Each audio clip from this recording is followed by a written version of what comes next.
Dans l'actualité de ce mardi 13 mai, d'abord, je vous rappelle que le Grue des Îles est en cale sèche. Il est parti depuis 5h30 ce matin du quai de l'île aux Grues pour se rendre en cale sèche. Je vous rappelle, on a déjà parlé, et je me demande, il a été en cale sèche du mois de décembre, aller jusqu'au mois d'avril. Je comprends pas pourquoi qu'on n'a pas procédé à des travaux de réparation, parce que c'est une règle du ministère des Transports que je respecte d'ailleurs, parce que, bon, il y a des autos là-dessus, il y a du monde, alors qu'on fasse une vérification puis qu'on s'assure que le bateau est conforme, je n'ai aucun problème avec ça. Mais il a été de décembre à avril en cale sèche. Pourquoi on n'a pas procédé à ces travaux-là? Alors que là, on se ramasse encore avec... C'est une barge là qui va faire la navette entre l'île aux Grues et Montmagny pour 5 semaines. C'est quand même long, 5 semaines. Là. On est quand même là, le 13 mai aujourd'hui. Alors, ça veut dire que ça va aller peut-être à la troisième... attendez un petit peu, le mois de... troisième semaine de juin à peu près. Là. Alors, il est permis de se poser la question. Donc, le Grue des Îles là, qui est parti en cale sèche à 5h30 ce matin. La ville de Montmagny qui vient de recevoir un honneur prestigieux lors du 34e colloque annuel d'Espace Muni qui s'est tenu à Victo les 8 et 9 mai derniers. Donc, Montmagny qui s'est vu décerner le prix Vivre Ensemble, une distinction soulignant les initiatives municipales favorisant l'inclusion, la cohésion sociale et la participation citoyenne. Alors, ce prix remis dans la catégorie des municipalités de moins de 20 000 habitants vient reconnaître la politique d'équité, de diversité et d'inclusion de Montmagny, ainsi que son plan d'action concret mis en œuvre depuis son adoption. Le Collège Jésus-Marie de Bellechasse qui rayonne jusqu'en Europe grâce à sa culture d'innovation éducative. Donc, de 28 avril au 2 mai dernier, l'établissement a accueilli 2 enseignantes françaises dans le cadre de sa semaine d'innovation pédagogique coopérative. Alors, 2 dames qui sont venues nous visiter, des enseignantes du lycée Jeanne d'Arc de Remiremont, situé dans la région de Vosges, en France, qui ont fait le voyage spécialement pour venir observer les pratiques pédagogiques mises en place au Collège Jésus-Marie de Bellechasse, mais aussi pour le Collège Jésus-Marie de Bellechasse, d'entendre ce que ces gens-là avaient à dire concernant ce qui se passe du côté de la France aussi au niveau de l'enseignement. On apprend des deux côtés. Alors moi, je trouve ça très positif, ces échanges-là. Donc, en accueillant des partenaires venus de l'autre côté de l'océan, le Collège Jésus-Marie de Bellechasse confirme sa place parmi les établissements porteurs d'une éducation tournée vers l'avenir, fondée sur l'innovation, la coopération et l'ouverture sur le monde. La Fédération québécoise des municipalités qui salue un geste concret hier en faveur des régions, soit la relance du programme Réno Région avec une première enveloppe de 9,2 millions de dollars pour l'année 2025-2026, mais c'était 20 millions. Et là, on n'a que 9,2 millions. Vous allez me dire, ouais, mais c'est mieux que rien. Oui, mais si cette annonce, ça marque un tournant attendu dans le soutien aux citoyens les plus vulnérables. On sait qu'au niveau des logements, on a besoin d'argent là, pour inciter la construction de logements là, pour aider les plus défavorisés. Mais là, encore là, c'est une coupure du gouvernement. Donc, on travaille fort là, pour la Fédération québécoise des municipalités à aller chercher les 11 millions qui manquent. Alors, c'est une histoire à suivre. Et une première dans la région de Montmagny-Lillet, alors que le projet Impact a rassemblé près de 220 élèves finissant des écoles secondaires Louis-Jacques Cazot, Bon Pasteur, de la Rencontre et de Saint-Paul-de-Montmagny le 9 mai dernier, pour une demi-journée de sensibilisation à la conduite avec les facultés affaiblies. Je félicite les initiateurs de cette demi-journée-là.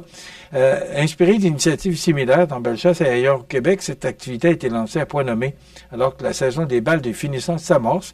L'objectif consiste à confronter les jeunes aux conséquences bien réelles et souvent tragiques de la conduite sous l'effet de l'alcool ou de la drogue ou encore une combinaison des deux. Donc, plusieurs partenaires là, se sont joints pour organiser cette journée-là, programme des témoignages puissants et authentiques, avec entre autres un policier de la Sûreté du Québec, une paramédic, un représentant de la Société de l'assurance automobile du Québec, mais aussi des personnes directement touchées par un accident lié à l'alcool au volant, qui ont livré leur récit empreint d'émotion. Et même, les jeunes ont assisté à une simulation percutante d'un accident de la route mise en scène avec une voiture accidentée et une fausse victime dans une intervention des services d'urgence. Les élèves ont également circulé à travers différents kiosques animés par des organismes tels la Sûreté du Québec, Action Jeunesse Côte-Sud, Par Action, les services incendies de Montmagny, Portage et Grand Chemin. Un moment fort a été celui de la rencontre avec des joueurs de basketball en fauteuil roulant, engagés dans un processus de qualification pour les Jeux paralympiques de Los Angeles, une manière concrète pour les jeunes de réaliser les conséquences à long terme d'un accident. Donc, belle initiative là, de tous ces gens-là, les policiers, les paramédics, les centres de services scolaires, là, pour sensibiliser les jeunes au danger de l'alcool ou de la drogue au volant. On parle d'école. Un prof sur 2 victimes de violences depuis la rentrée. Parmi eux, 84% ont vécu de la violence verbale, surtout présente au secondaire, alors que 46% ont vécu de la violence physique que l'on retrouve davantage en maternelle et au primaire. En maternelle et au primaire. On n'est pas rendu au secondaire pour au cégep. C'est épouvantable. C'est sous la plume de Daphné Dion-Vient ce matin du Journal de Québec. Dans la très grande majorité des cas, 93%, ce sont des élèves qui commettent ces actes de violence. Tu lis ça, mais voyons donc. Maternelle et primaire. Vite, vite, vite, faut faire de quoi? La presse. Broche temporaire depuis 7 ans. Tu lis ça, puis tu te demandes dans quel... où on demeure. L'hôpital Maisonneuve-Rosemont doit payer 175 000 $, ça rajoute sur le taux, pour faire inspecter la broche temporaire. C'est épouvantable quand on lit ça.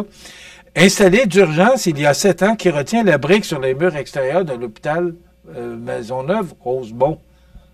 On est au Québec. C'est Héloïse Archambault qui nous offre ce texte très intéressant ce matin. Sur les problèmes urgents de réparer cet hôpital-là, ça presse. De la broche temporaire, depuis 3 points de suspension, le titre de Héloïse, c'est de la broche temporaire, 3 points de suspension depuis 7 ans. Et là, on regarde pour savoir si la broche va tenir. Bon, il y a tellement de choses. Et refuser l'avion offert par le Qatar serait stupide. C'est M. Trump qui dit ça ce matin, mais il y a une règle constitutionnelle et des sénateurs démocrates qui ont dénoncé ce cadeau, assurant qu'il crée un conflit d'intérêts évident, soulève de graves questions de sécurité nationale, invite à l'influence étrangère et sape la confiance du public dans notre gouvernement. Ce sont des démocrates qui déplorent ça. Ce don pose la question de potentiel conflit d'intérêts, d'autant que la Constitution américaine interdit aux dépositaires de l'autorité publique d'accepter des cadeaux de la part d'un roi, d'un prince ou d'un État étranger. Alors, c'est une histoire à suivre. Demain, on vous offre la chronique culturelle avec Mireille Soucy, mais je vous offre une vidéo. Écoutez ça, on termine sur une note humoristique. On n'a pas le temps. Malheureusement, là, on vous le présentera demain. Et ce sera les infos de Bellechasse avec Éric Gourde. Je vous souhaite de passer une excellente journée. Bon mardi. On se retrouve demain pour une autre émission. Bonjour, Côte-du-Sud. À demain.